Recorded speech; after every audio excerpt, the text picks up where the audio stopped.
You know what the maddest she ever got at me was?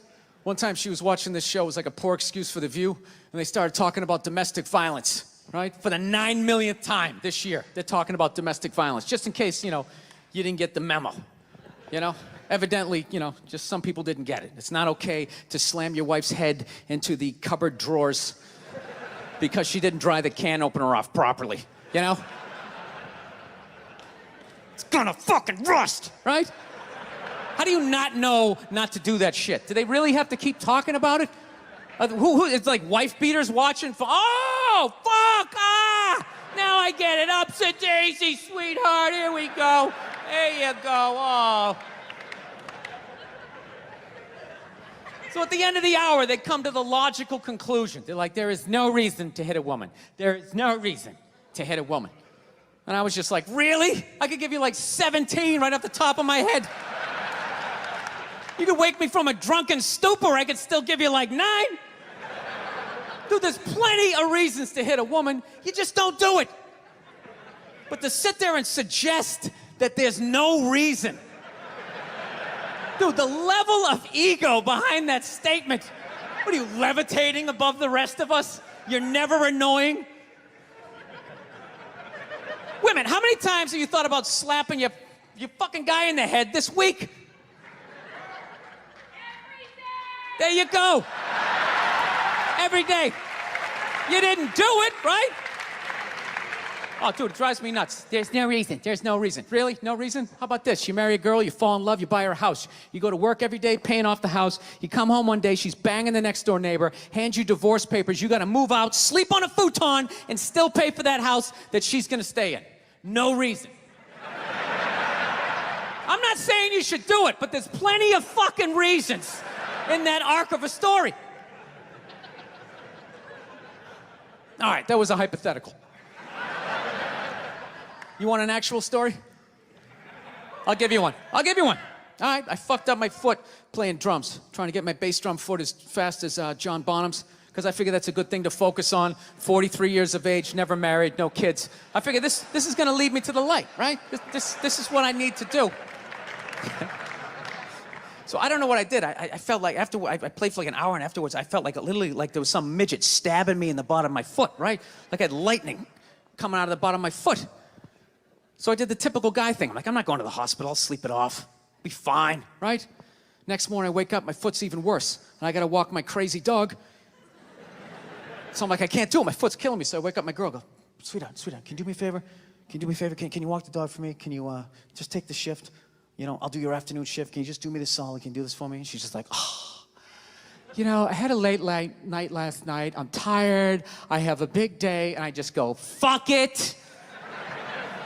She goes, what do you mean, fuck it? It's like, why can't you just say no?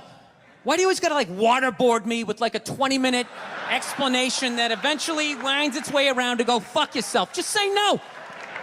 So I'm just limping out of the room. Whatever, go back to bed. You got a big day, right? So now I'm like limping down the street. I got like Tourette's, fucking goddamn bullshit. Dog's walking next to me. And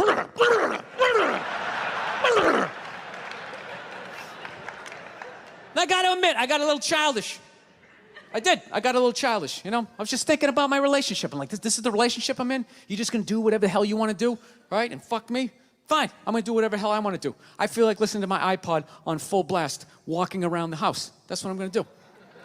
So that's what I did. Turned it all the way up, and my whole plan was just to walk by her like I didn't even know her. That was it. She came down the hall, I just ghosted her. Just walked right past her. Just trying to piss her off. And I gotta tell you something, worked like a charm. Worked like a charm.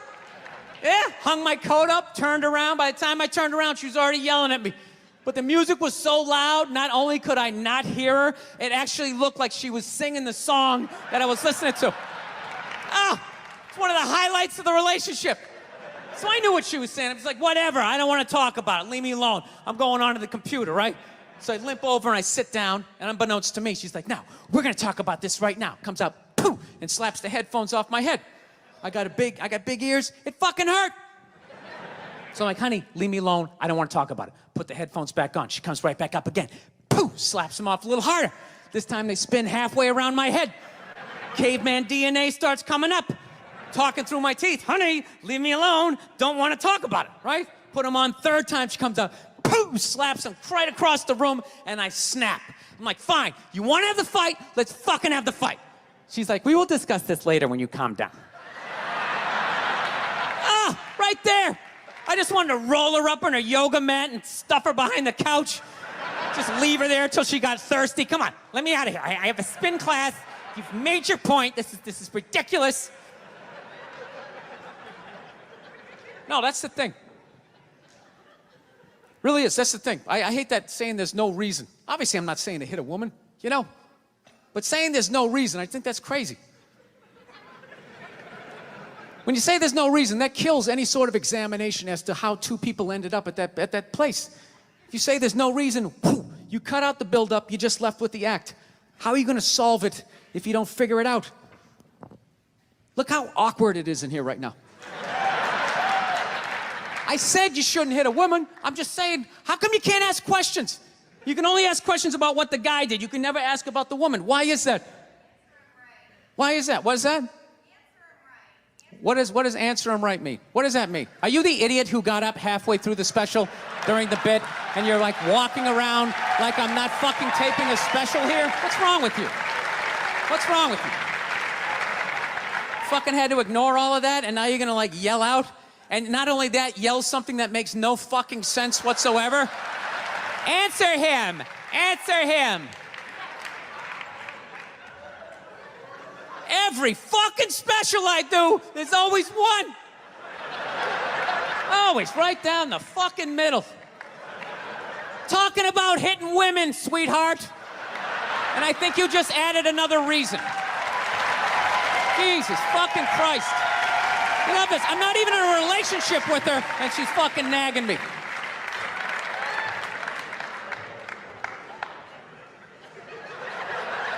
Fucking unbelievable. Look, I understand hitting a woman's a bad thing, okay? Well, how come you can't fucking ask questions? I just don't understand. Like, if I got bit by a rattlesnake, wouldn't you guys have some questions? Right? How did it happen? Did you not see it? Were you fucking with it? How did this snake get so mad it almost killed you? Firemen put out a fire, they don't just drive away afterwards, they sift through the debris. How did it start? Here's an oily rag, right? Look, I realize I'm coming off pretty ignorant right about now. I realize that. Let me extend an olive branch then, okay? I realize that there's some animal guys out there, okay? Horrible guys, you know, have a rough day at the factory, come home, tuna casserole, and just start swinging, all right? I'm not trying to say that those people don't exist. I realize they exist. They should be buried underneath the prison, okay? So if I can admit that, ladies, can you at least admit that every ass kicking doesn't just fall out of the fucking sky? Really? Even hockey has 2 minutes for instigating, right? They understand that some back and forth happened before that shit, you know? You know what it is every case is handled like that Rihanna one, where they just say, the guy's a piece of shit, fuck this guy, blah, blah, blah, send him to jail, and then they never ask anything about that. You know, I'm not saying he should have done it, but I'm just saying. I'm just saying, dude, in your heart of hearts, what do you think was going down before that happened? You think she was just sitting there going, oh my God, Baskin Robbins, you want to get some ice cream? And he fucking,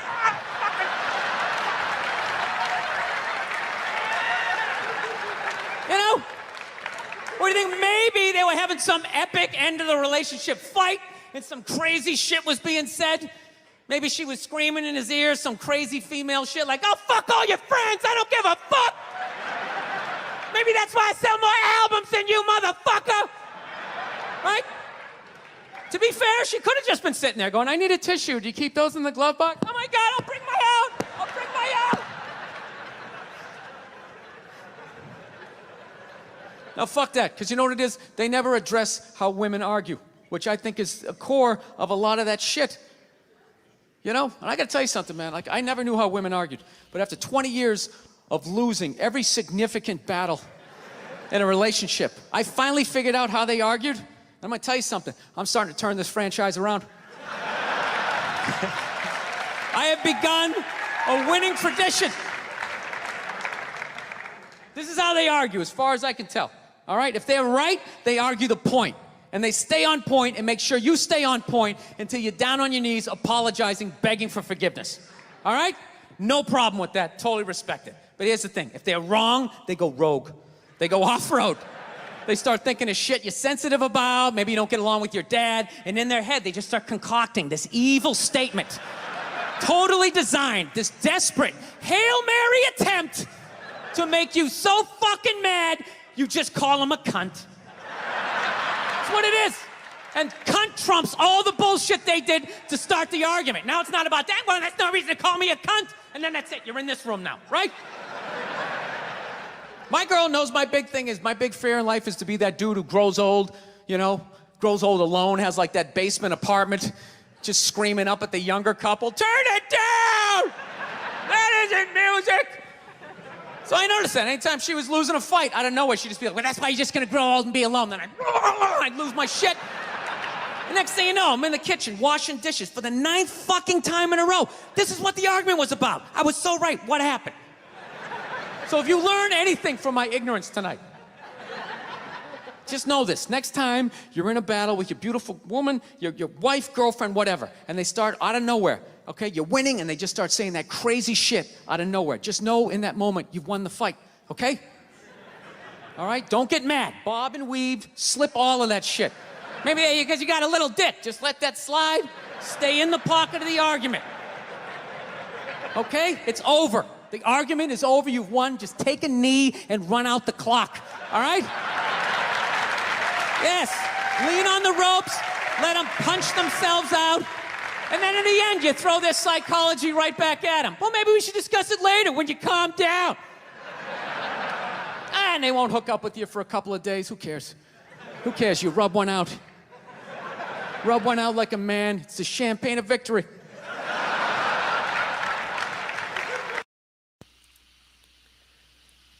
What's going on, Rebel family? Uh, Come on in, Rebel family. All you rebel-minded people out there. I had to start off with a little Bill Burr to lighten the mood.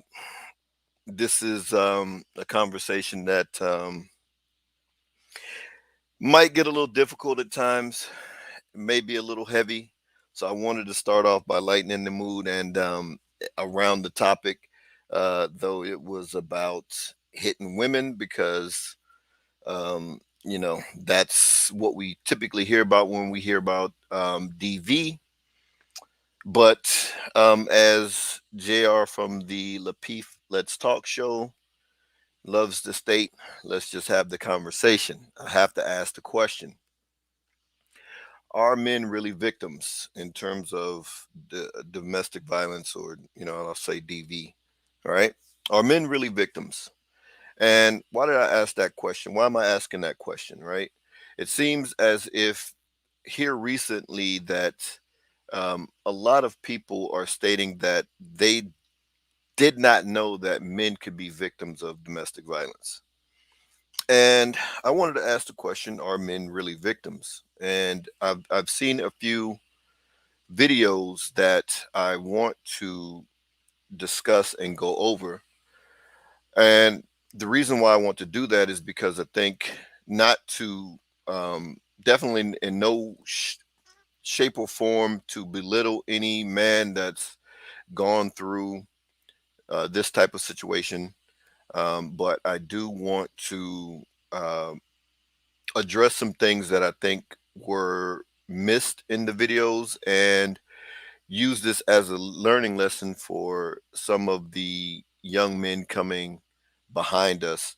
Some things that we may not have been taught correctly, and that we need to change our thought process.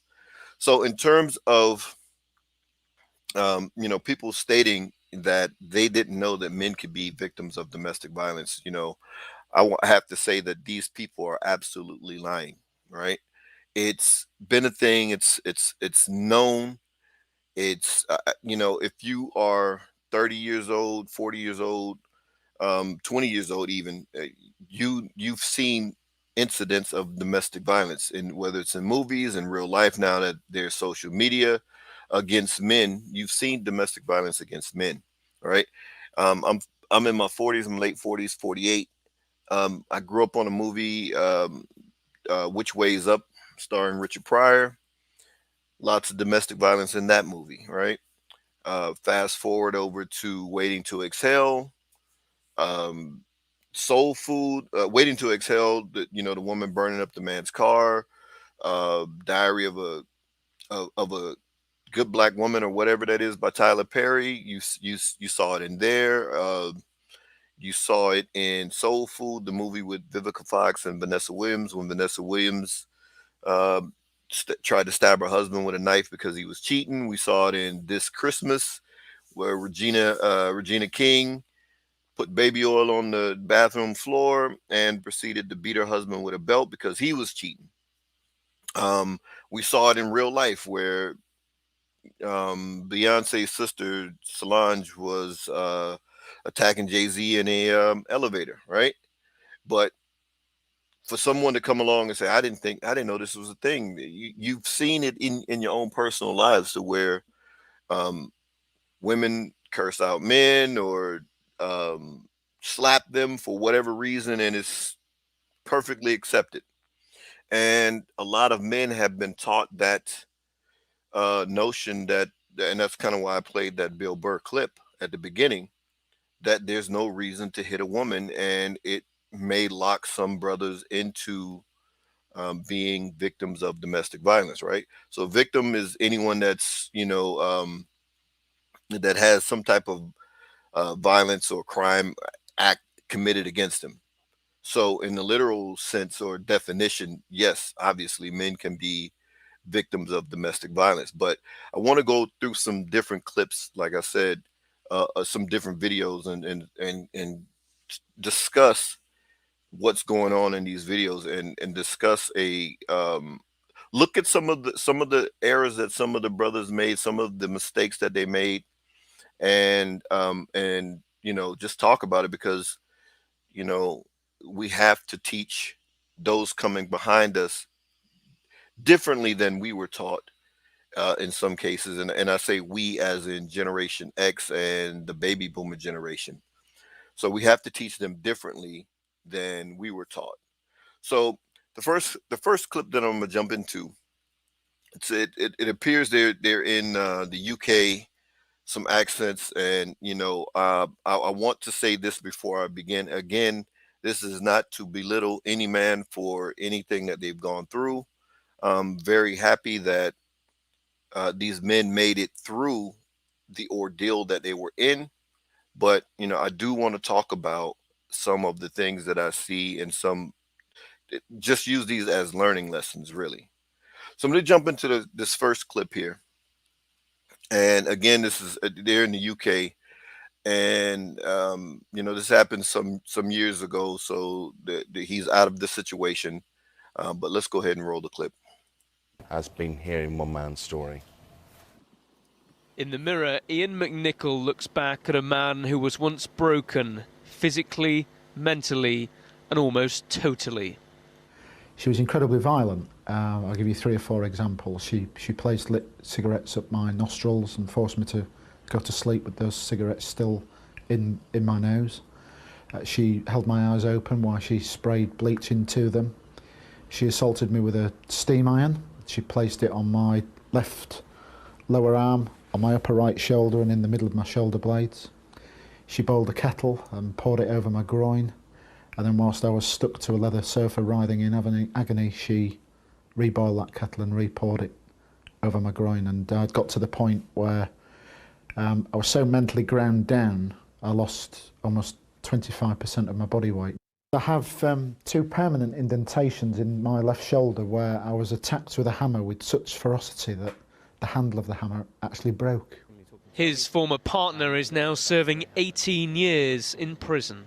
Her justification was that I didn't tell her often enough that I loved her, and I didn't instigate the physical side of the relationship. That was her justification for the violence, that I'd made her feel unattractive. Ian is now slowly moving on with rebuilding his body and his life. He believes a tip-off to the police from an anonymous neighbour genuinely saved his life. A lot of people will just not quite understand how it can happen, how you can't stand up to that kind of abuse. Sure. Well, of course, as a victim, for me, it's a gender-neutral crime. What actually happens is that your feelings, I loved my partner, those feelings get abused. It's wrong for a man to hit a woman. Violence of any description is wrong, so it wouldn't have solved it.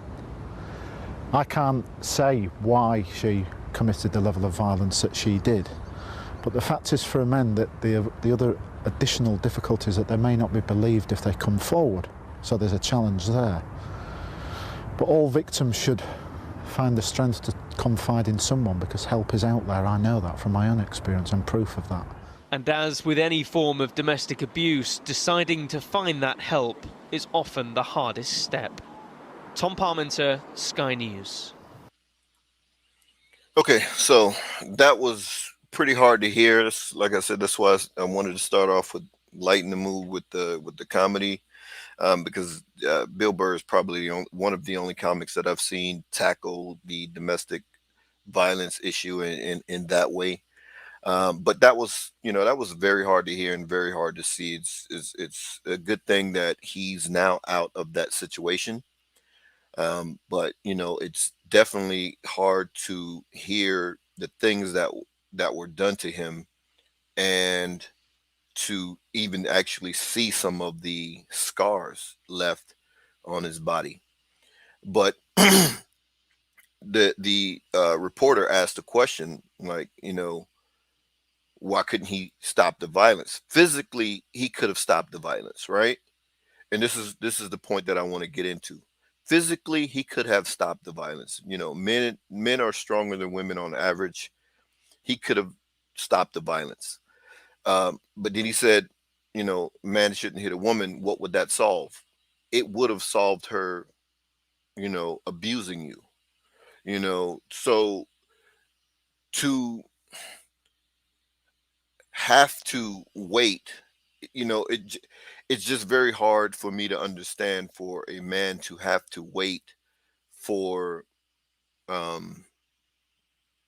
someone to come in and help him stop a woman who physically is weaker than him, stop her from committing violence against him.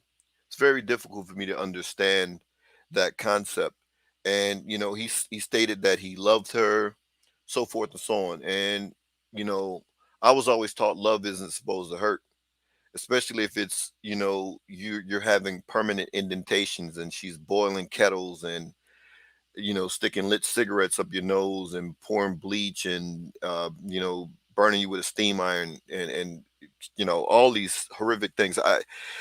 The natural I mean, to me, obviously there was something, maybe there's something mental. I'm not any type of psychologist or doctor or anything like that, but to me it has to be something mental going on with that brother, with that man, because the natural instinct of a person is to prevent someone or something from harming them, right? So it's like a natural instinct, almost if you're thrown in a someone's trying to drown you, the natural instinct is to fight back.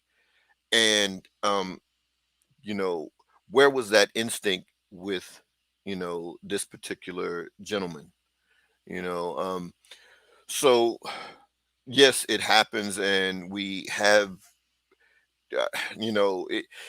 And I think the reason why people may say that they didn't know that it happens, because people in society understand that men are physically stronger than women on average, that if you wanted to stop a woman from attacking you, then physically you could do that. Physically you could restrain her. Physically, as Bill Burr was saying, not saying this, but if you full on out fought her like you would fight a man, you'd most likely win. You'd probably win.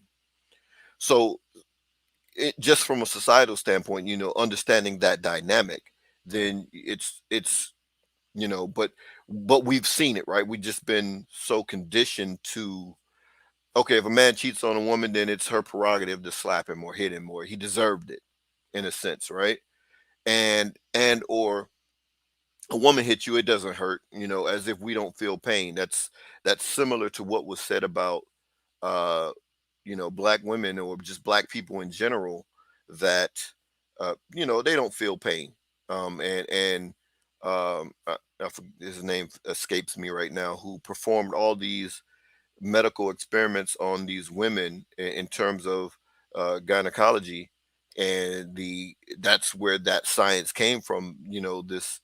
This I mean, he was a white supremacist, th- performing all these experiments on women, on black women, and then stating, oh, they don't feel pain, so he just did all kinds of things to them, and because they were black, they didn't feel pain. And that's kind of what men get. We're superhuman. We don't feel, woman slaps you, oh, it didn't hurt. A woman can't hurt you, and clearly a woman can hurt a man. And I wanted to start off with that clip, because clearly, this is an example of a man being harmed by a woman. I mean, you can see the scarring still. You can see the deformities in his um, arm or shoulder. And I wonder if the limp came from him being, she poured water on his groin. I mean, did that take some skin grafting or something, that now he kind of limps or whatever? So it's very hard to look at. So I mean, so I'm gonna keep going here. I want to jump into the video, and I want to discuss some things from a video by a brother named, or his YouTube channel is Uncle Uncle Uncle Stu, the old man on the block. Right, he made a video, kind of in response to what happened to the brother Michael Craig, out in Chicago.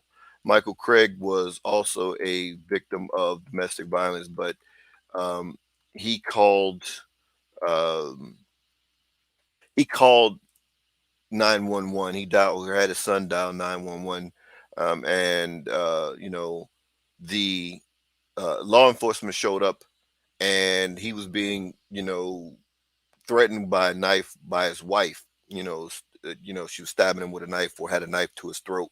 But by the time law enforcement showed up, she was trying to stab him with the knife, and he was trying to defend himself. And as the law enforcement came in, they thought he was the aggressor and was trying to stab her with a knife, and shot and killed the brother. If you want to hear an excellent breakdown of that, the link is in the description of this video for YouTube. It's by a sister who goes by the name, or the YouTube channel, Pink Book Lessons. She did a very good breakdown, and analyzed who actually was the officer that shot him. She did some very good research into his background as well. But if you want to take a look at that, I'll talk about Michael Craig briefly again as well. Some thoughts I have about that. But she does an excellent breakdown of that of that situation. So Uncle Stu was actually responding to her video, and the video that Kwame Brown, Kwame's Bust Down Life, I think that's his YouTube channel, that he did, covering that particular situation with Michael Craig. But I want to jump into this video with Uncle Stu here.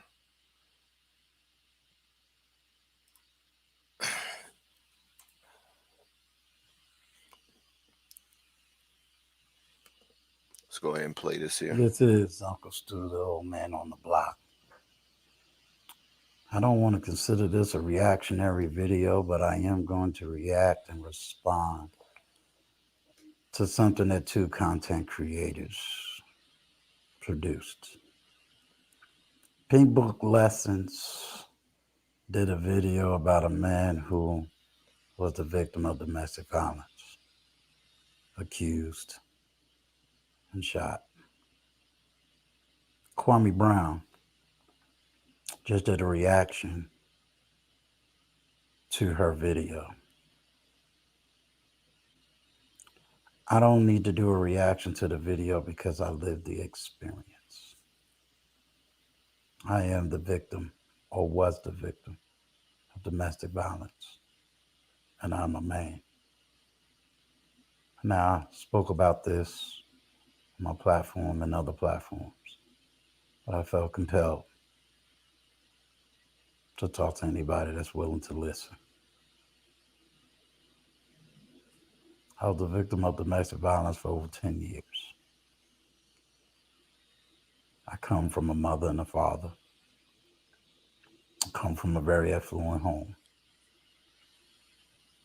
I'm a veteran of the United States Army. My father never hit my mother, and my mother never hit my father. I never seen my mother yelling or screaming or fussing at my father in front of me. And even to this very day, never heard any reports about the same. My father raised me up to be a man, to be a provider, to be a protector, to be a nurturer. The last thing my father would ever allow was me to put my hands on a woman. It wasn't tolerated in my home, wasn't tolerated by any of the men, my uncles, my cousins. You don't put your hand on a woman. But what my father and my cousins never taught me was how to protect myself from a woman. Okay, so let me pause it here, and I want to, and like I said, this is in no way am I indicting Uncle Stu or any brother that is going through domestic violence or has gone through it, but we have to learn lessons or take lessons where we can, right? The smart person learns from their mistakes. Wise people learn from the mistakes of others. So, in this particular, what Uncle Stu just said there, that his father or his cousins or his uncles didn't teach him how to defend himself from violence from women. Two things about that. One, one, actually, they did. If they taught you how to defend yourself from any sort of violence, then they taught you how to defend yourself from violence from a woman. Second point, sometimes we are taught things by our parents, and sometimes we are not taught things by our parents. But once we become adults and once we become men, it is then on us to take our education to the next level, or reject some things that our parents may have taught us that was incorrect. So when Uncle Stu says he wasn't taught that, but if you were a man, then it was on you at that point to learn the necessary things that you needed to do to deal with the situation that you were in, right? Because our parents can't teach us everything for every single situation out there. They give us some general, here's how to handle certain things, and then you have to apply those lessons and adapt, right? And then said he was in the military. So one of the things in the military, because I was also in the military as well, that you have to adapt, you have to overcome, you have to improvise some of the things that just in basic training that you're taught, that you have to adapt to situations, you have to improvise, you have to overcome situations, right? So when the young brothers listening, let's go for sisters as well. But this channel and content is primarily directed at men, towards men. You're taught these things. You have to. Once you become a man, it's on you to continue to learn and continue to grow and continue to educate yourself on these different things. But he was taught how to defend himself from any violence. If he was taught to defend himself from a man, violence from a man, then he was taught how to defend himself from a woman. Even if it's simply just you you to get out of a sticky situation, if you're being swung on or whatever, even if you have to hold the woman and run out of whatever, not going to be looked at you any less because you had to run out of a sticky situation where you were being swung on X, Y, and Z. So let's keep going here. I have a martial arts background. I have a combat soldier background. So I know how to use my hands very well. I know how to use weapons very well. But what I don't know how to use is how to defend myself when a woman is the abuser. Like many of you, you've probably been socialized to believe that domestic violence only goes one way. And like me, I thought domestic violence only goes one way as well. But the reality is, my story, it's not true. So, like I said, again, we may have been socialized that way, but we've seen domestic violence towards men most of our lives. If you're in the United States, like I said, in typical fashion, most of it is whether it's movies, TV shows, whatever. You've seen men get slapped by women if they said something out of line. Uh, and it's funny. It's usually at the butt of a joke. If they are in a situation to where they are with a woman, married or otherwise, and they cheat on that woman, then a slap or something is justified. So we've seen it. And I do agree with him here that we have been, socialized or conditioned to overlook it. Like I said, and it's usually at the butt of a joke. It's what's one of the biggest jokes ever in film, right? In the history of film is for the man to get kneed in the groin or fall or get hit in the groin, something to that effect, right? The man and his testicles. It's funny to see those things get hit and a man keel over and so forth, right? So let's jump ahead here. Was not the biological mother of Okay, that youngest. this thing I'll is tell you, off. it doesn't. I was a father. There was 4 children in my home, and one of those children was not the biological mother of that youngest child.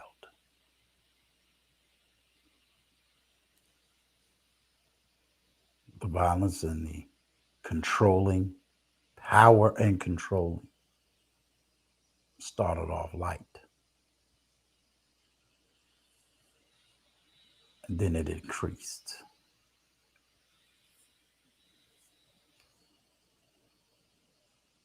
And no matter what I did, no matter what I said, no matter how things were, it never changed.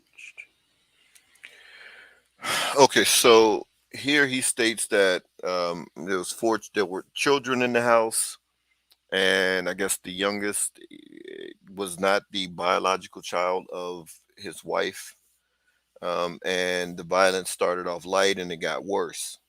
And this is one of the things that I teach my kids, uh, girls and boys, and actually in more particular the boys, that has to be one of your absolute non-negotiable deal breakers. Violence of any sort. I don't care if she slaps you in anger. I don't care if she pushes you in anger. You know, that's the time to hit the door and not look back because it's going to get worse. People do what people only do to you what you allow them to do to you. So if a woman slaps my son in anger, right? Well, we'll see in a second. I'm gonna place from a doctor who studies domestic violence some of the things that he says about how cops are trained to react to domestic violence situations, right? How they are trained to handle those situations that pretty much it's always going to go against the man. And my sons are, black men, and you know, they're not going to be believed. In fact, they may, just like with the brother Michael Craig, it might end up in a bad situation. So before it even escalates, if a woman can't control herself to where she has to put her hands on you in anger, that's the time for you to hit the door and not look back. I don't care what the reason was. I don't care what, because if there's no reason to hit a woman, there's no reason to hit a man either. And that's something that has to go both ways. It has to be taught both ways, that there's no reason to hit a man, just you know, as if women are incapable of, violence. And that's unfortunate, because as Uncle Stu was saying, that he was taught that. Let's keep going here. No matter who I talk to, and I'm grabbing names. Wait a minute. This thing is Situations got so bad. My parents couldn't help me, okay. and they knew what was going on. My father couldn't conceptualize that a woman could even do this to his son. And he's a New York City retired police officer. Okay, so let me stop here. So he said his parents couldn't help, and his father was a New York City police officer. And like I said, the cops are trained to react to domestic violence a certain way. That the man is the aggressor, that the man is most likely the perpetrator. But as a New York City cop, he's most likely dealt with calls where women were hitting men, but it was just overlooked. Now, maybe he couldn't conceptualize that it was happening to his son, but he's seen that before. And I also want to say that it surprises me that he said his parents couldn't help. Because I always feel like this is what I tell my kids is, as long as I'm alive, they will always have a place to come home to. In fact, when my daughters if get married, as I will let their potential husbands know that, hey, look, you know you are being entrusted with the protection and provision for my daughter. If you can't do that, then send her back home. Because if you have to put your hands on her for whatever reason, then to me it's obvious that you can't fulfill the role that I've been fulfilling all these years. So you can send her back home before you ever have to touch her or anything like that. But if I can't get to them, I would send money. You go stay. I don't care if I have to send you thousands of dollars. You go stay in a hotel for a month to get your head right, to get things together, to figure out a plan, to get some space between you. If I got to rent another apartment or whatever. So I'm just surprised that he said that his parents couldn't help. It there's a lot of different avenues that, or things that could have been done. And I'm not playing Monday morning quarterback. This is just to uh, let any men out there that are going through this, that there are ways and avenues, if you know someone in that situation, to help them. If you are in that situation, that it's not bleak and it's not lost, that you can be helped. If you look, and if obviously if I was in this situation that Uncle Stu was in, if I was in that situation, and he strikes me as a man that he paid his own way, he supported his family, he provided for his family. So if you know I'm in that situation, what I'm doing is, if I have to forego paying the mortgage for a month or 2 months or whatever it is, so that I can secure, whether it's a hotel, whether it's, you know, an apartment somewhere, I'm getting out of that situation. I'm not staying in that situation.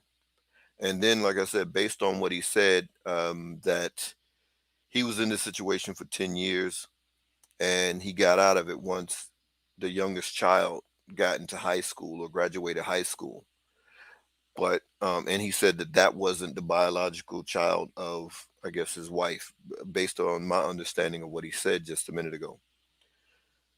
So, how much damage was done to that young, to that young child, seeing this for 10 years? Because kids are going to see it, if you know, because he stated that he was left bloodied and broken and so forth. So children are going to see this.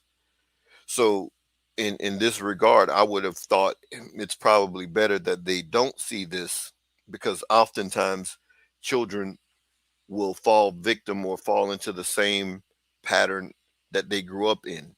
They saw one parent being abused, they're more likely to be abused themselves, right? So, was it beneficial to stay, or was it, better to leave? Obviously, we'll never know which one was which at this point, but that's just something to think about. If you brothers ever find yourself in that type of situation, that don't think just, oh, I have to stick it out, because it may be better for you to leave, so that the children are not seeing that type of violence, or that level of violence in the home, because they may often repeat it, whether they become abusers or they become abused. So, it may be best just to get out of that situation as best you can. And like I said, whatever it takes, I'm not paying the mortgage, if I'm not paying the mortgage on the house that we lived in order for me to escape, I'm doing that. Whatever is going to take, because obviously I'm working, I'm providing for my family. But if I'm being abused in the home, it is like the uh, when you're on an airplane, they tell you to, if something happens, put the mask on yourself first. Well, you can't do anything for your family if you're being abused and you're being hurt, mentally and physically and so forth, right? So let's keep going. The worst part of the abuse was mental. Okay, so I totally disagree with that. And I always hear this. So many people love to parrot that narrative, that the worst abuse is mental abuse, and that's false. It's the worst abuse is physical abuse, right? Because if we just look at it logically, if someone punched you 24 hours 7 days a week for 10 years, you'd most likely die from that. If someone mentally abused you, which is most likely going to be verbal, call you all sorts of names for 24 hours, 7 days a week for 10 years, that won't kill you. And then people always forget that, people seem to think that physical abuse is only physical. Like there's no mental scarring from physical abuse. Like you didn't process that punch to the face, or you didn't process that, like the other clip that we saw. This guy is getting um steam ironed and hammered, and hot kettle poured on his groin. I mean, come on, as if there's no mental, uh there's no mental scarring left from that. It was only the physical. No, there's physical and mental. That's why physical is worse, because you have the physical and the mental. You don't just have the physical, you have mental as well. So that's why it's worse than the uh physical, excuse me, mental abuse. Physical abuse is the worst, right? Because you get both. You get the physical aspect and you get the mental aspect. The residual that's left over from all the physical abuse is mental. Like, see, we have to start using more discernment. We just can't just parrot talking points. We have to look at these things and question things that we were taught. It's okay.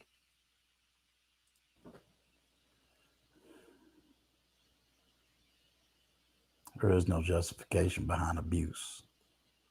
Agreed. I'm not a punk by any means. Agreed. Could I call the police? I would have probably wound up the same way as that gentleman. Locked up, sent to prison for a crime I did not commit. I couldn't go to any shelters because there is no battered men's shelters where a man can go to be safe, take his child to be safe, and to receive the same equal resources that women are allowed to receive. There is none. Okay, let me stop here. And Uncle Stu, there shouldn't be. There shouldn't be. Men and women are not equal.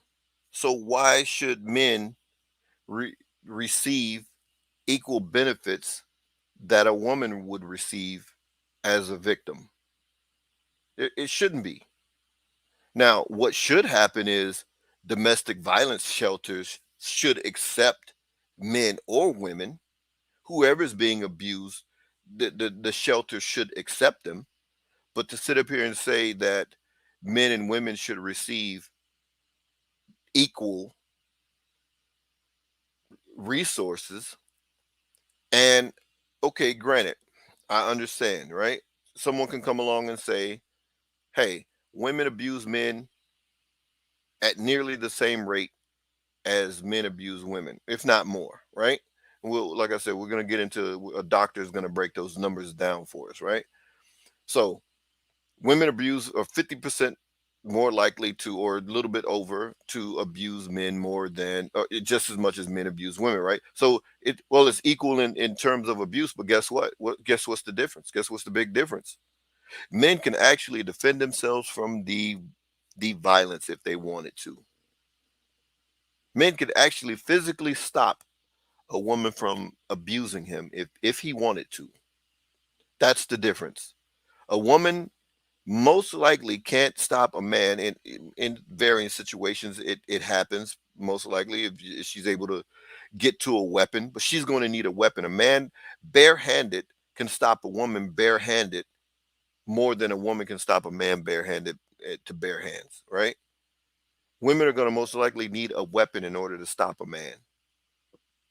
So that makes us not equal. Men and women are not equal. So then it does not make any sense to say there should be an equal amount of domestic violence shelters for women, or excuse me, for men, that there are for women.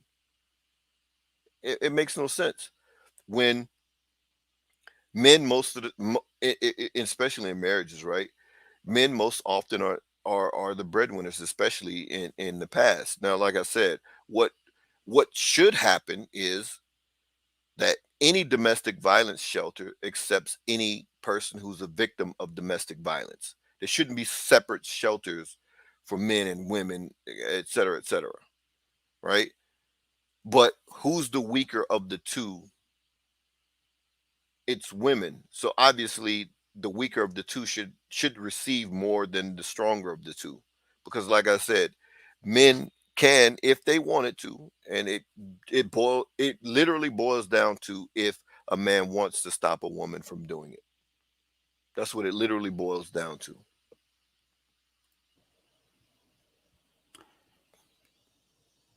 Even though you would think of equality, there is no damn equality. Yeah, okay. Let's unpack that here. There are no two things equal under the sun. Let me say it again. There are no two things equal under the sun. So where does this notion of equality come from?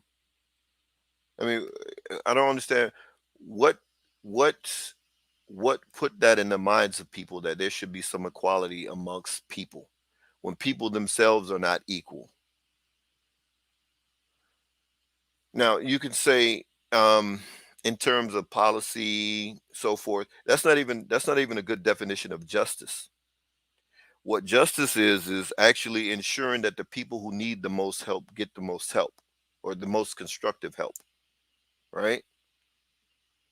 That's justice, right? There's really no def, legal definition of what justice is, but in terms of just logical, people who need the most help should receive the most help, right? Children absolutely need the most help, so the majority of the resources should be with children. Children are oftentimes in this society with women, so then by default that means women are going to get should get the majority of the resources, right? But then we understand it's a political chess game as well, right? It's political. Politicians and companies and foundations will shell out millions, if not billions, of dollars to help women and children. They're not going to do the same thing for men. And it is a thing that, like, again, because it is understood that men, if they wanted to, could protect themselves from the violence, right? Eh, Obviously, and I'm talking about on average, not the outliers that a woman, because these things happen. A woman, we just saw this with, I think it was Ramel Burns in Georgia, in Atlanta, or that the wife shot him and then she shot herself. Right? It got no coverage in the Atlanta press. I searched all of the Atlanta newspapers and the Atlanta news broadcast stations or what have you, and I didn't see any reporting on that story from local Atlanta news. It was reported by, of all places, in Chicago, and other places around the country. But because the narrative didn't fit, because a woman killed a man, then killed herself, obviously it politically it would have been more sensational if the man killed the woman, then killed himself, because then that fits their narrative, and that they shell out millions of dollars for that. That's why the OJ trial was such. That's why they called it the trial of the century, because so many women's groups receive so many millions of dollars, because here's this man who's this abuser, and then he killed two people. This was the narrative. And then that's when the crime bill got passed. And it was like, oh, in the crime bill, there was all this justice for women stuff in the crime bill. And this is the justification that all these bootlick so-called Negro leaders use to justify voting for Biden's crime bill, because there was a Justice for Women Act inside that bill. So, you know, men are not, there is no equality. It's never going to be. As long as people are in charge of doing anything, there's never going to be any equality amongst people. Now, will you be judged equally by your creator? Yes. It's the only time that you're going to receive any equality or equity, whatever. But people are not going to do that. So looking for equality or amongst or from people, never going to happen. And it wasn't until my youngest daughter graduated high school that I was able to finally get out of that situation. But the reality is, by the time I came out, I was bloodied and bruised. I was damaged goods, extremely damaged. When it came to my manhood, my fatherhood, my economics, I was destroyed. Yeah, we're gonna take it. You're gonna take a hit economically divorce. Men tend to lose economically, right? Child support, whatever. Men typically are on the short end of the stick on that one. But like I said, I wouldn't. It was going to happen anyway. But to have that happen after 10 years of abuse, and like I said again, this is not to um, castigate Uncle Stu. And certainly, like I said, he's still a man. It's not any slight against him in terms of his manhood or anything like that. And that goes along with the first clip of the brother or any other brothers in the situation. I'm absolutely not, saying that 100% at all. Not saying that at all. But we have to look at um, things that were done by other people, and if there were things that could be used to correct or teach other brothers who are not in that situation but may find themselves in that situation, then we have to do that. And for Stu to, Uncle Stu to say that it took 10 years and then he was finally able to get out.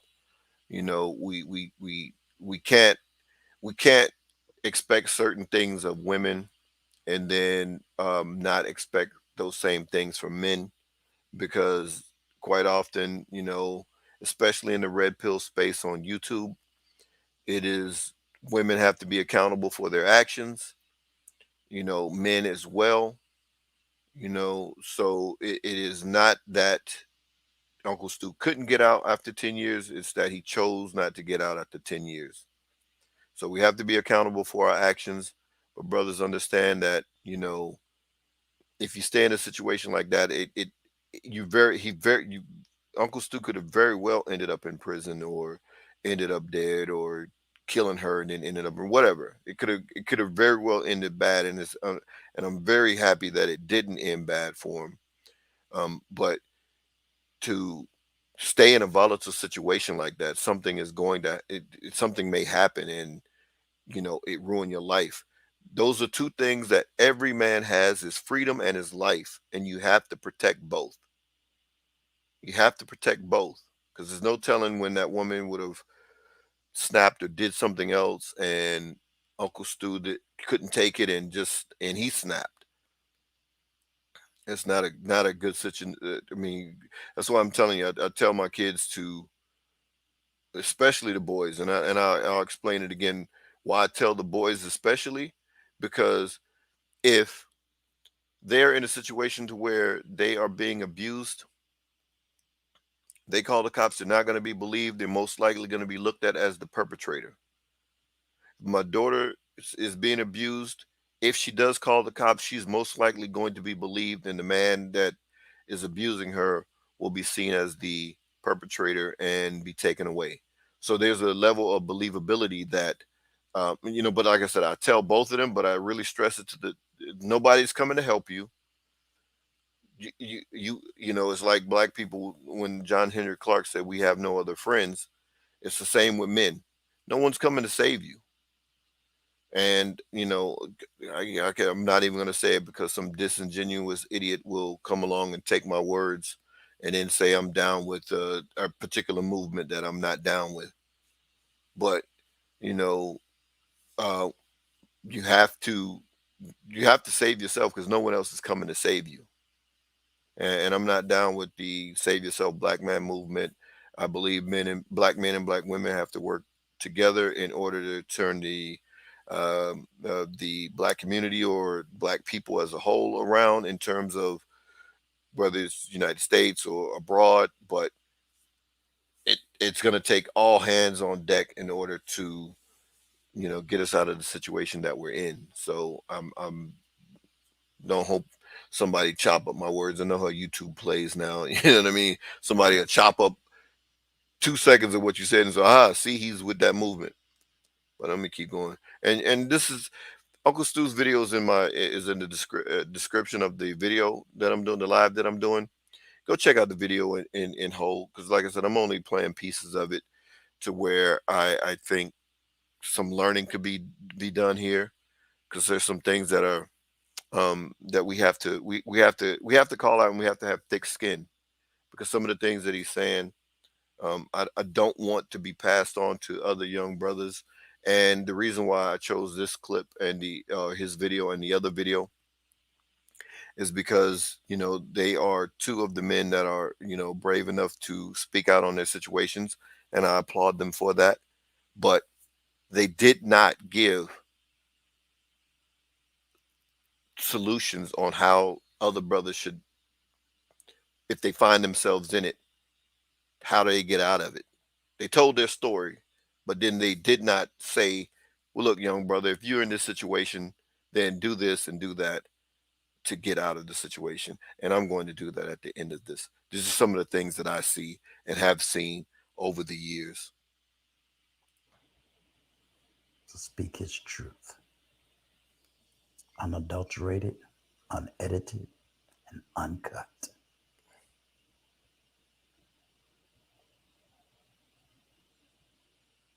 I'm just a man who's willing to stand before anybody and speak his truth.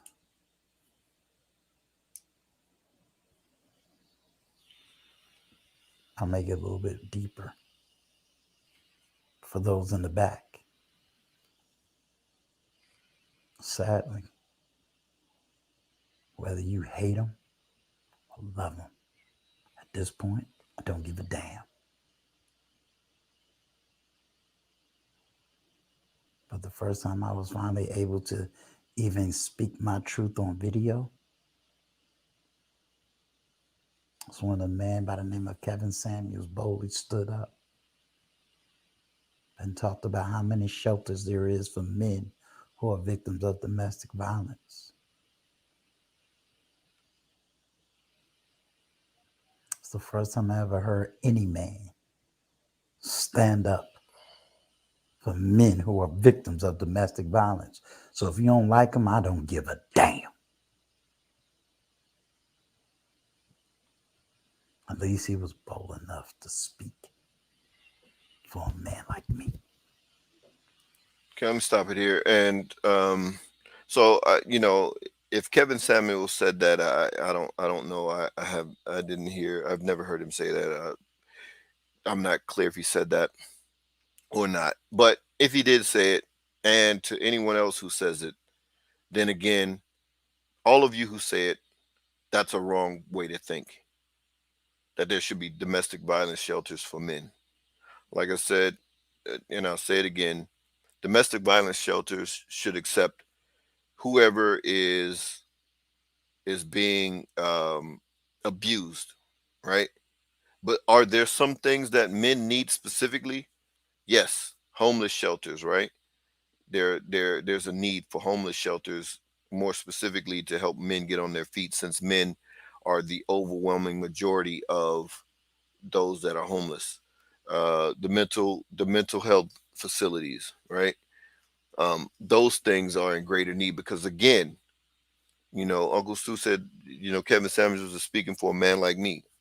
Uncle Stu, he could have absolutely stopped the violence against himself, either by, if he had to straight up leave, even with the child. If you, like I said, that's even more incentive to leave.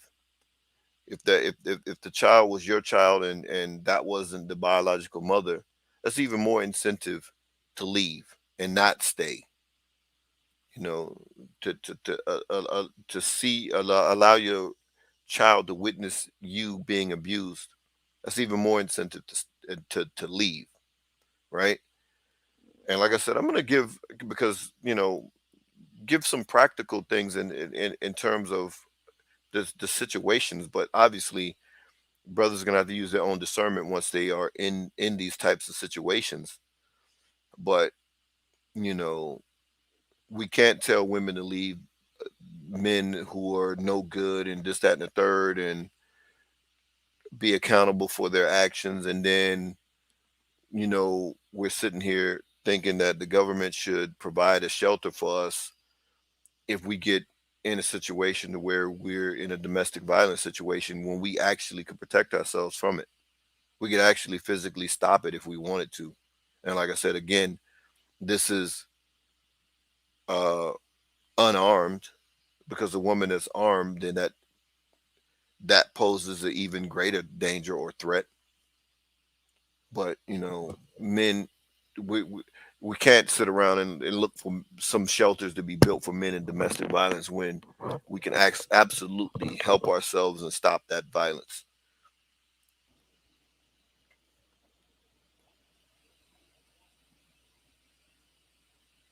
You know, I watched women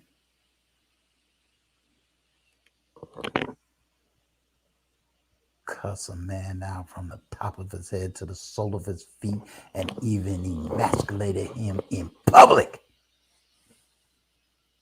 And all I see was her people go like this. Girl.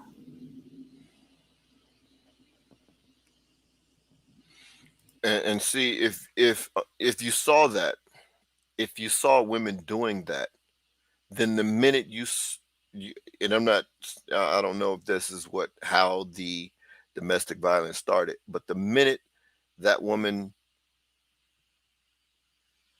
showed you any sign of or any behavior like that, that was time to bounce. It's time to leave. Have a nice life. See you later.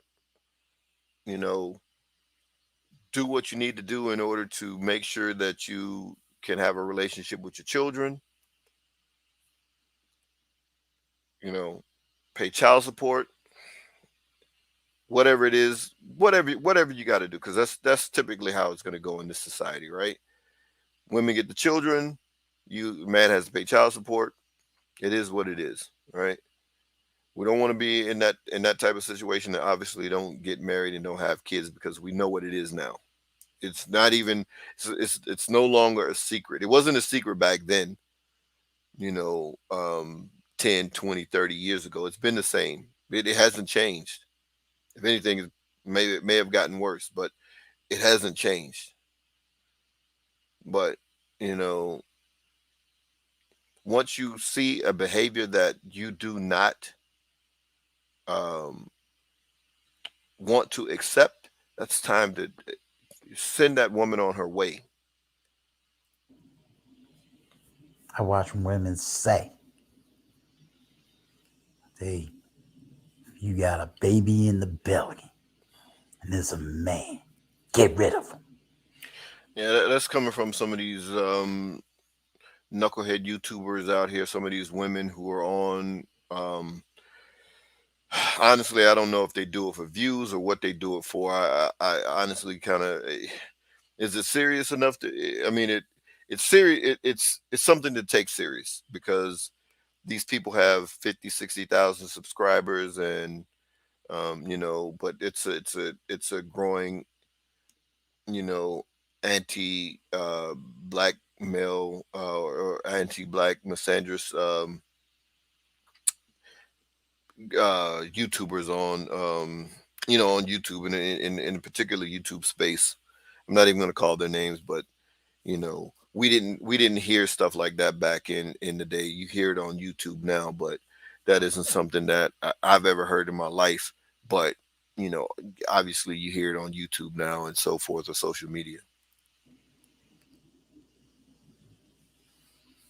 Watch people on movies slapping men, and it's the greatest thing in the world. It's cheerleaders.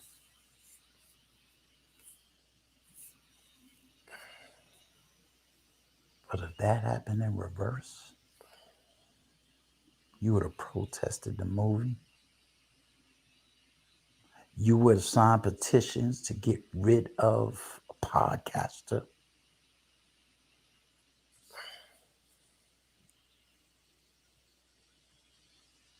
This ain't equality. This ain't what I was willing to die for.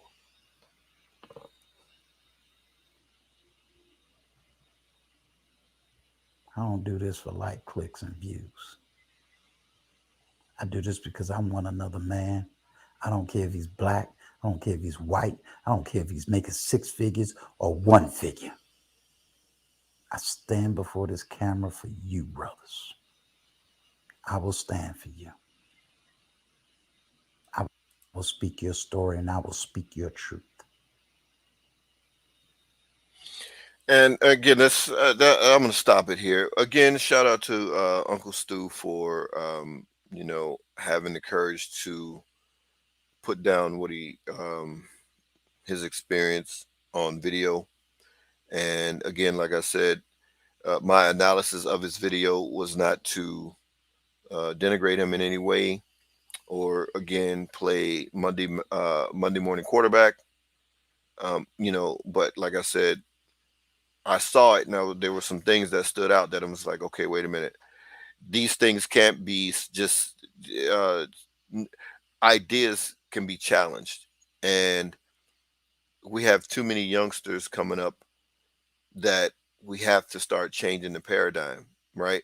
Because nowhere in the video did he say that his father taught him wrong, or his brother and him taught him wrong for not, obviously, he said never to put your hands on a woman, right? And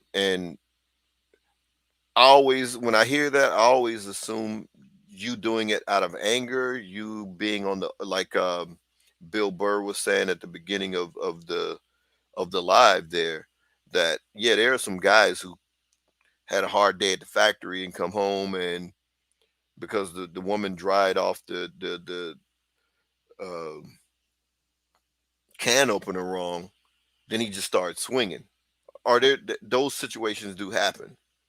So when I think about that, I always think about, hey, that situation. Yeah, shouldn't put your hand on one. There's no reason to hit your woman and this, that, and the third. She cheat on you. You can't control another person's actions. You can only control your action. So I always think about that situation. And one of the things that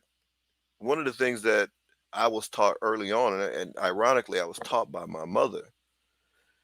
She told me I don't have Everlast written anywhere on my body.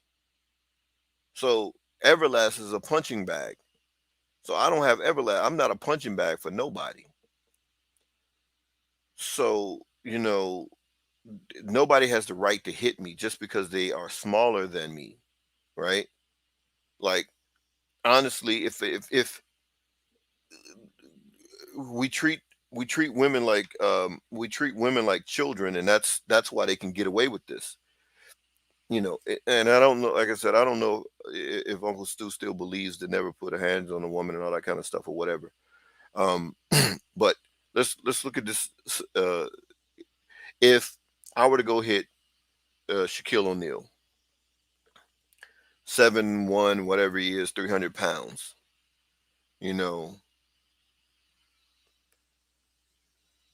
he's like a foot taller than me, outweighs me by 100 pounds, maybe even more than that or whatever, right? So I go hit Shaquille O'Neal just out of the blue. He beats me down. First thing that's going to be said was, well, you knew Shaquille O'Neal was bigger than you and bigger and stronger than you. You had no business going up there to hit him. But then a woman who's 5'2", 100 pounds, hits a man that's 6'2", 250 pounds, then it's like, oh, well, it's not the same energy, and it's because of that, right? She should have kept her hands to herself. She knew this man was bigger and stronger than her. Why is she putting her hands on this man? Because you never know what's going to happen. I always taught my kids, if you hit anyone, expect to be hit back. You can't hit someone and then not expect to be hit back. If you're gonna put your hands on someone, then expect for them to put their hands back on you. It's just how it goes. It's just life. So then, but a certain segment of men, that goes out the window for a woman. And I'm not saying beat a woman down or anything like that. All I'm saying is protect your life and your freedom. my first recommendation is for men to leave. I don't care what the situation is, even if it is your house.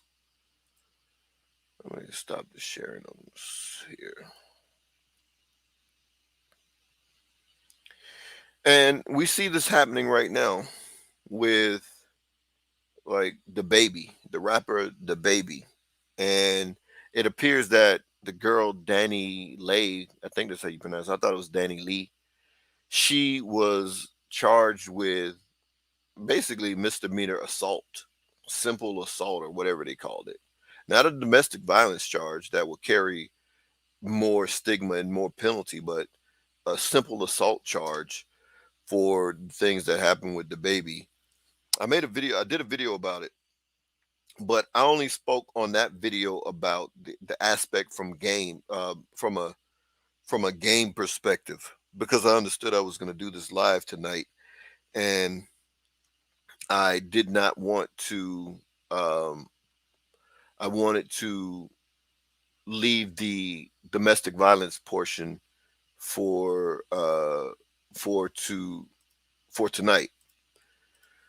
So with the domestic violence thing with the baby, obviously, even though it was his house, he should have left, because that would have protected. That would be the ultimate protection for him, right? It's either fight or flight, and when it comes to dealing with women, if you fight, you're obviously going to lose every time, right?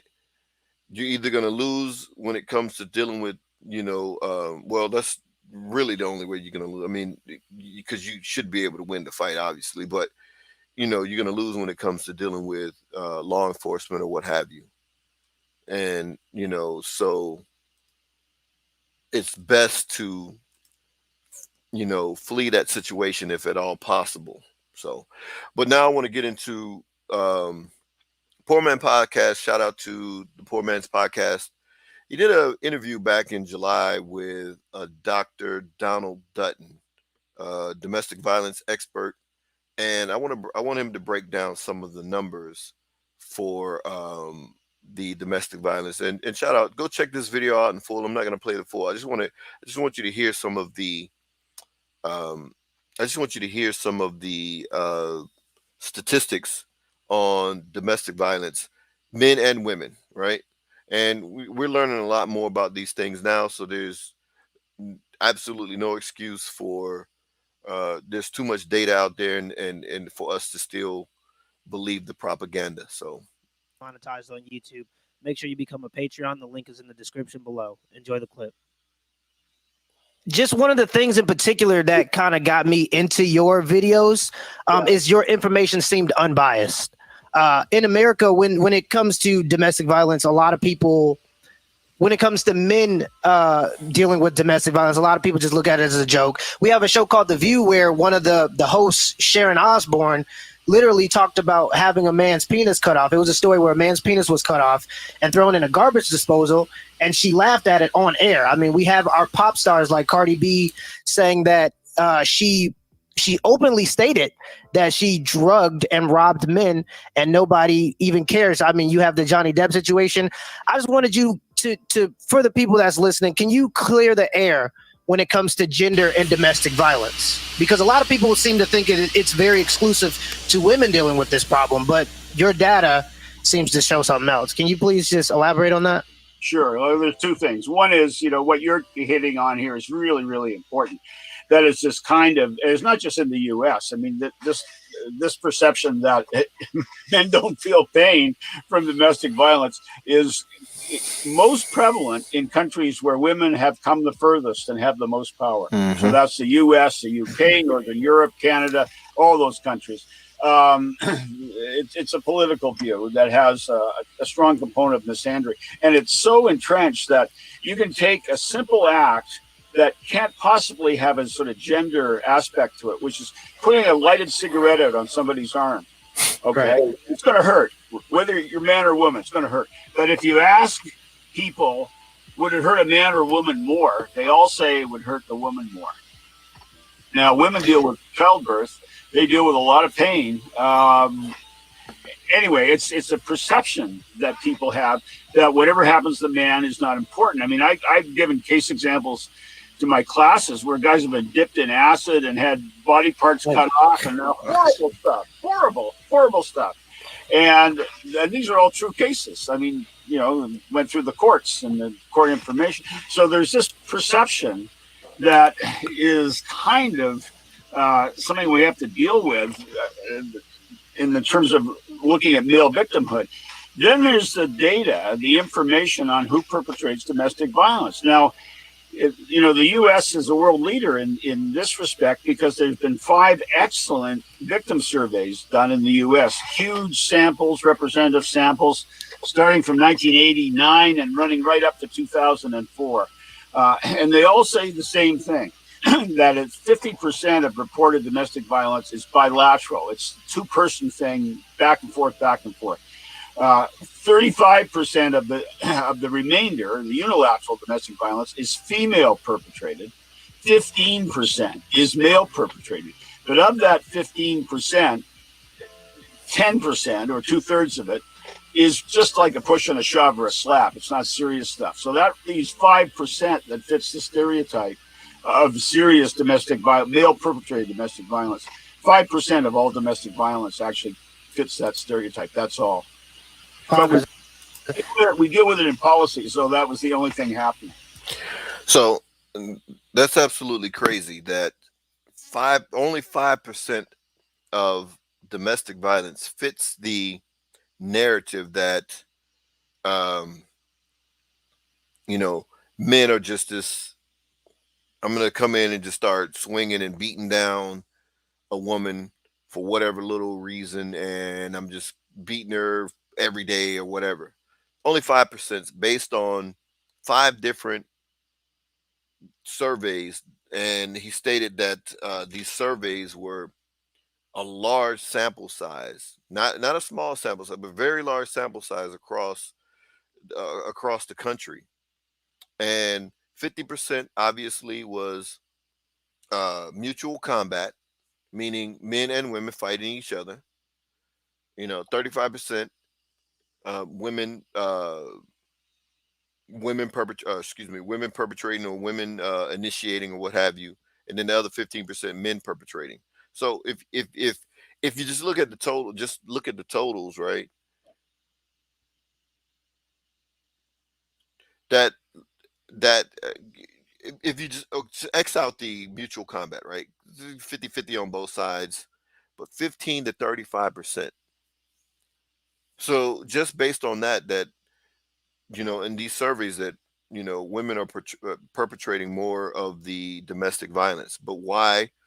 Again, one of the things that he said that I said earlier, it's a political thing. Nobody's going to give a bunch of money to men being abused and men sitting around saying, hey, where's our shelters? It's just not going to happen, right? But they will do that for women.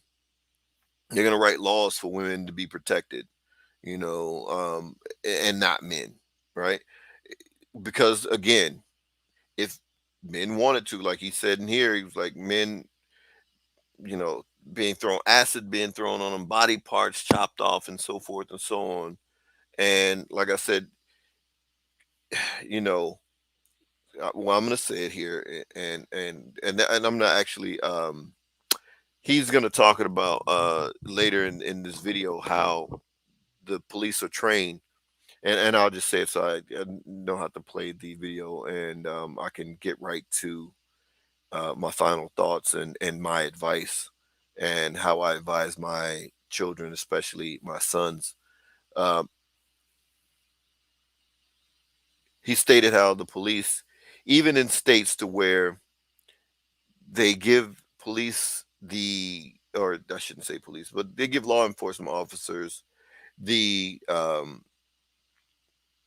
discernment to take in both. If it's mutual combat, then in states to where both should be arrested, the majority of the time law enforcement will only take the man. And this is in states to where both should be arrested if it's mutual combat. And they're trained to look at the man as the perpetrator and the woman as the victim. So if anything, if we're going to put any resources to anything, it is to getting out that narrative that, you know, women are are just as big, or if not more, perpetrating domestic violence. But in those types of situations, it's best for the man to leave, and then like I said, never go back.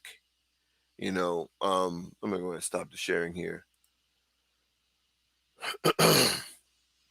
So, my advice to any young brothers who may be listening to this, or any men that are in this type of situation, like I said earlier, if a woman shows any inclination towards violence, send that woman on her way.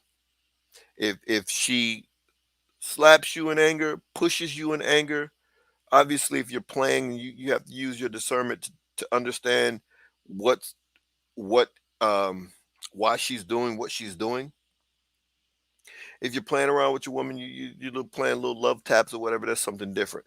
But out of anger, she slaps you, punches you, knees you to the groin, slaps your phone out of your hand, keys your car, any destruction, violence towards you or your property, send that woman on her way.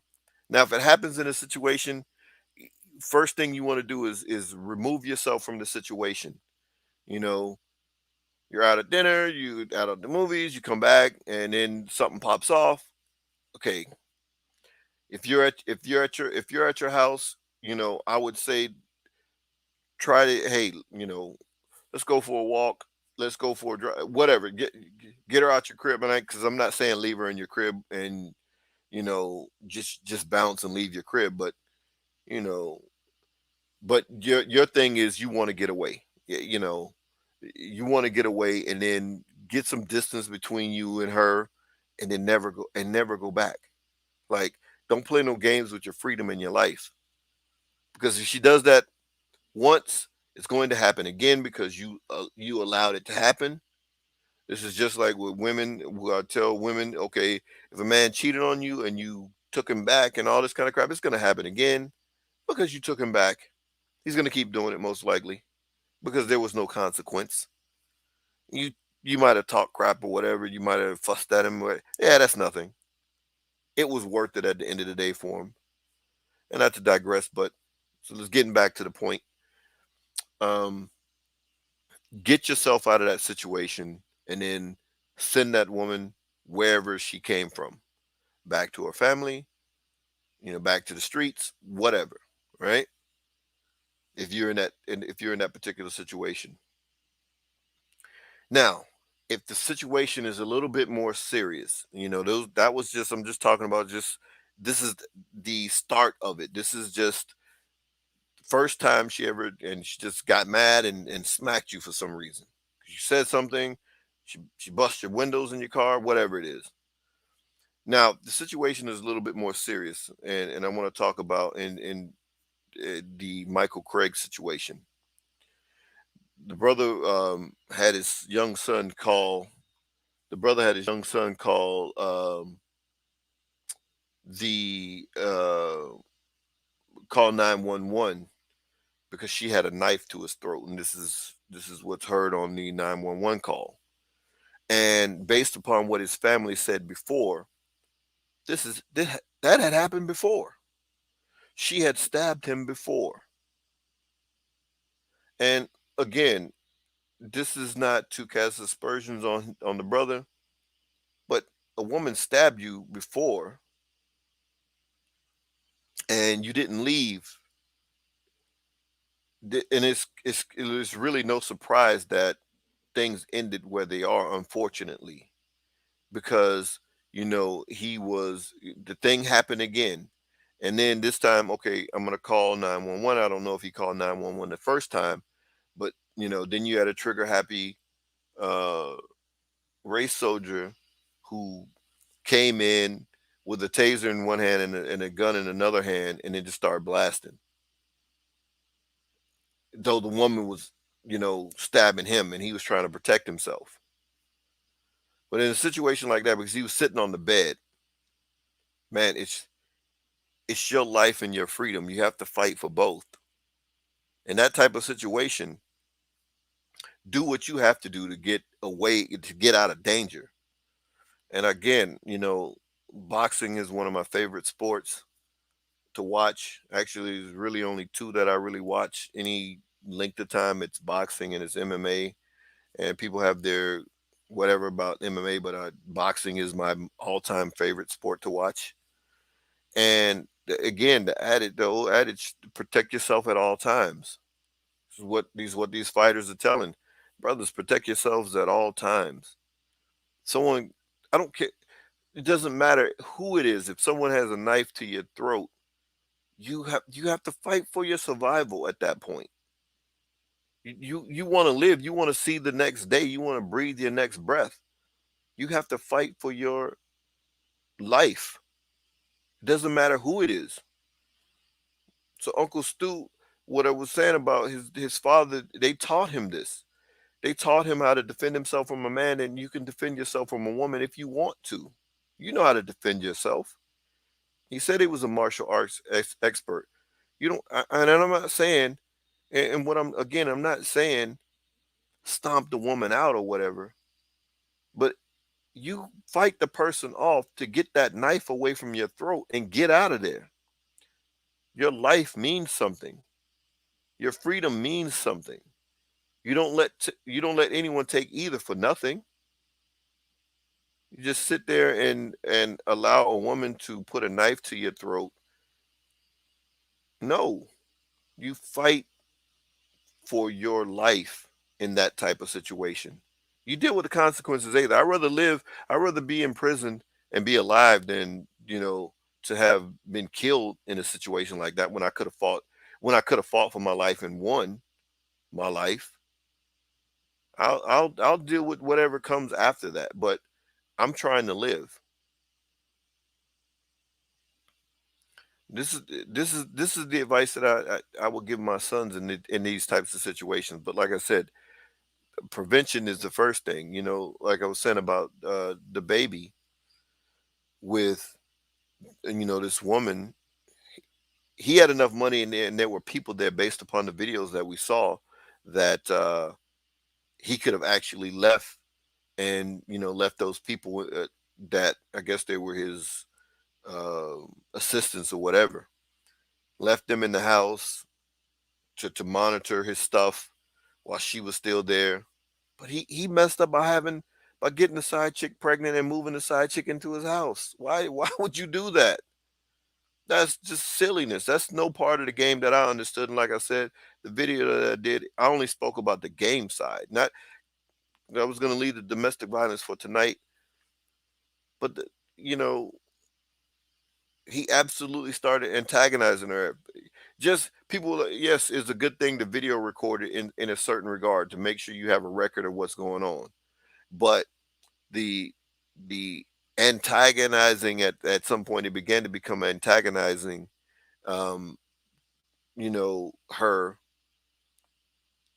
that then that would set her off, and now you're in a situation to where unfortunately you have to do something to her. No, just simply leave. First, first best thing is if you can get away, get away. If you can't get away and you got to fight for your life, man, fight for your life. Throw that cockamamie, never hit a woman stuff. I was taught not to put my hands on a woman. All that cockamamie stuff that people run around and say are idiots. I'm sorry, because you're not in this. They're not in the situation where they have to fight for their life. If you have to fight for your life, man. It's unfathomable to me that someone can just make a blanket statement like that. And that's why I played that Bill Burr thing. It's like the nerve, the level of you never for no reason. Like, my goodness, if someone has a knife to my throat, I'm fighting for my life. I'm sorry. I may lose, but I'm not going out without a fight. What kind of I'm not even gonna get it. I'm not even gonna touch that subject tonight. That's a whole different talk show. How can we ever advance if we have this type of mentality in our midst. You know, my life is in jeopardy, and I'm just gonna sit there and let someone take it for nothing because because they don't have a penis. What kind of silliness is that? So, brothers, again, you have to use discernment about the people being around you. The first thing that you do is if you can get away, get away. But the first signs of aggression and the first signs of violence that you see from a woman, I don't care. I don't care how good the sex is. I don't care how fine she. I don't care none of that. I don't care. Whatever. I don't care if you just got married. You can get it annulled. Send that woman on her way. Find someone that has a stable mental capacity, who is not going to lash out at you and use violence if she can't control herself. Nope. Your life is worth more than that. Your freedom is worth more than that. So, Rebel family, are men really victims? From a literal sense, yes. Based on literal definition, anyone can be a victim of any crime. Someone perpetrated some violence against you. Yes, you're a victim. You could be a victim of domestic violence, a robbery, a mugging, whatever, a scam. You're a victim of someone scammed you.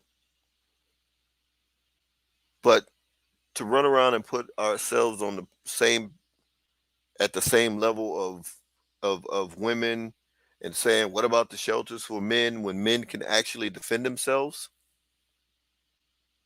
from the violence? No, sir. And then not to put up with it for year after year after year. No, no, sir. You can defend yourself, brothers. It's your life. You should give yourself permission to save your life and to protect your freedom. Doesn't matter what your parents taught you. Doesn't matter what society says. It's your life and your freedom. Protect both. Protect both at all times. Protect yourself at all times. Protect both at any cost. Those are my final thoughts. Peace, Rebel family.